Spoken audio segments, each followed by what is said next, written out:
کافی عرصہ پہلے کی بات ہے کہ اٹلی کے ایک گاؤں میں ایک چھوٹا سا بزنس مین رہتا تھا جس کی ایک بیٹی تھی۔ اس کی بیٹی بہت خوبصورت تھی۔ اس بزنس مین نے شارکا نامی ایک بندے کا قرض دینا تھا اور قرض کافی زیادہ تھا۔ یہ شارکا نامی بندہ کافی بوڑھا تھا اور بدصورت بھی تھا، اور اتفاق یہ ایک شارکا بزنس مین کی بیٹی کے ساتھ شادی کرنا چاہتا تھا۔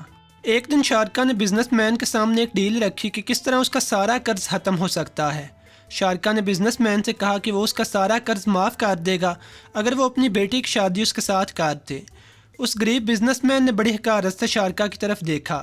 شارکا نے مزید کہا کہ وہ اس ڈیل میں ایک اور شرط کا اضافہ کرنے کو تیار ہے۔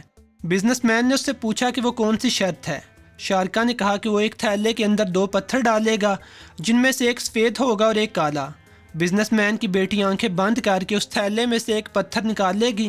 اگر باہر آنے والا پتھر کالا ہوا تو سارا قرض معاف ہو جائے گا، لیکن ساتھ میں اس بزنس مین کی بیٹی کو شارکا کے ساتھ شادی کرنی ہوگی، اور اگر بزنس مین کی بیٹی نے سفید پتھر کو باہر نکالا تو بھی سارا قرض معاف ہو جائے گا، لیکن اس صورت میں اس کی بیٹی کو شارکا کے ساتھ شادی نہیں کرنی پڑے گی۔ اتفاق سے وہ تینوں یعنی شارکا، بزنس مین اور اس کی بیٹی ایک ایسے راستے پہ کھڑے تھے جہاں پہ سفید اور کالے رنگ کے پتھر بکھرے ہوئے تھے۔ ان تینوں کے علاوہ 2 لوگ بھی ان کے ساتھ تھے جو گواہوں کے طور پہ ان کے پاس موجود تھے۔ اسی وقت شارکا زمین پہ بیٹھا اور 2 پتھر اٹھا کے اپنے تھیلے میں ڈال دیے۔ اب شارکا نے سب کی نظر بچاتے ہوئے دونوں پتھر ہی کالے رنگ کے اٹھائے اور اپنے تھیلے میں ڈال لیے۔ تاہم پاس کھڑی ہوئی لڑکی نے نوٹ کر لیا کہ شارکا نے دونوں کالے رنگ کے پتھر اپنے تھیلے میں ڈالے ہیں، اس لیے وہ جو بھی پتھر تھیلے میں سے باہر نکالے گی نتیجے میں اسے بوڑھے شارکا کے ساتھ شادی کرنی پڑے گی۔ تھیلے میں پتھر ڈالنے کے بعد شارکا نے بزنس مین کی بیٹی سے کہا کہ وہ تھیلے میں ہاتھ ڈال کے کوئی سے بھی ایک پتھر کو باہر نکال لے۔ اب اس موقع پہ اس لڑکی کے پاس 3 آپشن تھے۔ ایک یہ کہ وہ تھیلے میں سے کسی بھی پتھر کو باہر نکالنے سے انکار کر دے، دوسرا یہ کہ وہ دونوں پتھروں کو تھیلے میں سے باہر نکال لے اور بوڑھے شارکا کی مکاری کو بے نقاب کر دے، لیکن اس صورت میں اس کے باپ کے ساتھ جو قرض ہے وہ ویسے موجود رہتا۔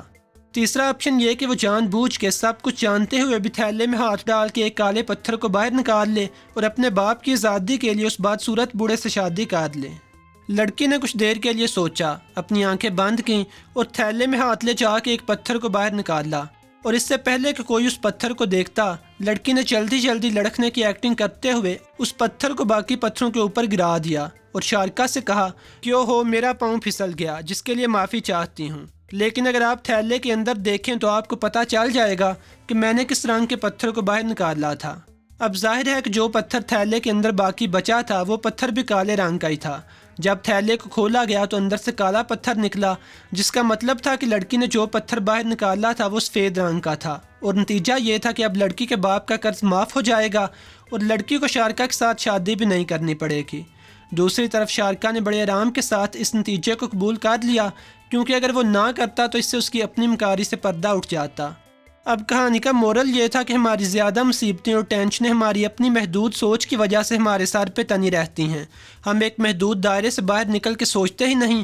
بہت سی مشکلات کا حل ہمارے آس پاس ہوتا ہے، لیکن ہم اپنی سوچ کو پھیلاتے نہیں اور نہ ہی کسی نئے زاویے سے سوچتے ہیں۔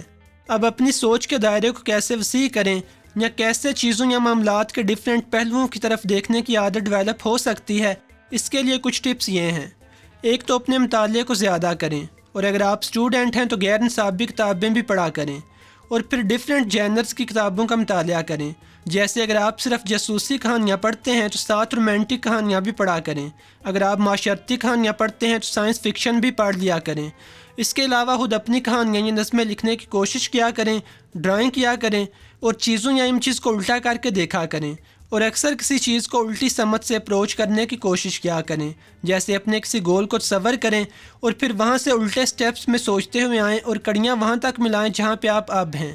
اس طرح آپ کی کریٹیو تھنکنگ میں اضافہ ہوگا۔ امید ہے کہ یہ ویڈیو آپ لوگوں کو پسند آئی ہوگی۔ اگر آپ اس چینل پر نئے ہیں تو مزید ویڈیوز دیکھنے کے لیے چینل کو سبسکرائب کر لیں۔ خدا حافظ۔